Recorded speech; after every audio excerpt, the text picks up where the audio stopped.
I'd love to know a little bit about your heritage. Did you always know that you were Métis?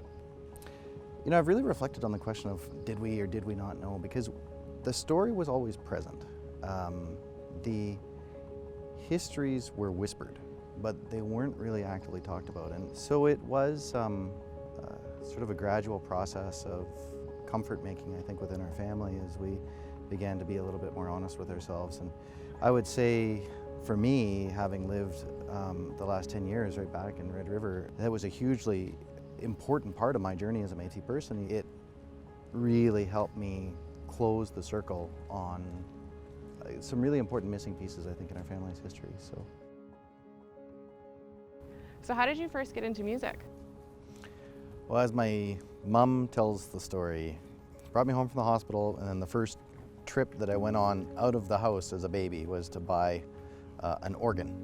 So I guess, I don't know, I just have always done music, I've always played music. It's really, I think, especially over the last decade where I've been doing this particularly intense work, it's been a really important outlet for me.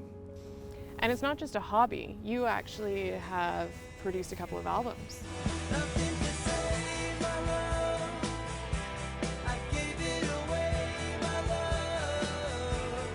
Music's a pretty serious occupation of mine, I'd say. You know, I worked on some shows and produced a few albums.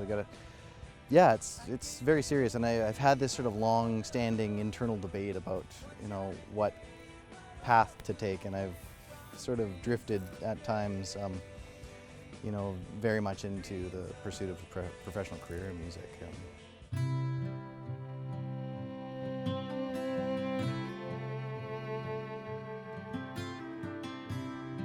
How did you first get into the field of Indigenous reconciliation?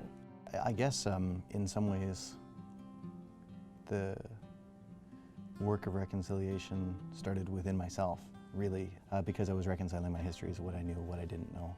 So I was, you know, given the opportunity to work both on some very important oral history projects with First Nations people, Michif language projects with elders like Norman Fleury. And that sort of led me to the front door of the Truth and Reconciliation Commission. The commission gave me a call and said, you know, are you interested in doing some of this work? And I, quite honestly, I was not looking for a job. And quite honestly, I was also not the first choice of the candidate, but there I was. And, you know, here we are, 11 years later, reflecting on a very, very difficult week, honestly. I mean, this past week, we've seen the discovery of, you know, the graves of children at a residential school in Kamloops. And, you know, that is, that's hitting very, very close to home, because that has been a central and core part of the work that I've been doing over the last decade plus now, is to document and create a record of evidence that helps those families answer some of the questions they need answers and deserve answers to. Whoa.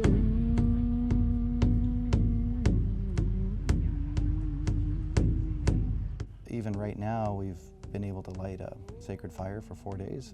That might be the first time that's happened on campus, and we've also lit the building orange in memory of all of those children that never returned home. You mentioned the Kamloops Residential School. What do you think is the next step in archival and documentation? Well, I think really fundamentally, if nothing else, this moment is telling us very clearly that we have to protect evidence, and we have to protect the evidence of what happened, potentially even of a criminal nature. We have to take the protection of the evidence very seriously.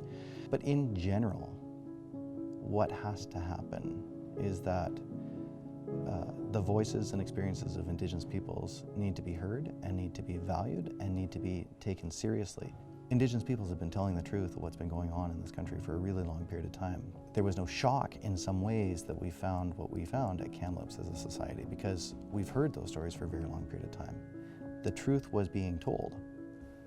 The disbelief was that those truths were not being valued or cherished or taken seriously. So we have a lot of work to do still moving forward in regards to both continuing to protect a record of truth and working on the disbelief of Canadians about what needs to change to prevent things like this from happening again in the future.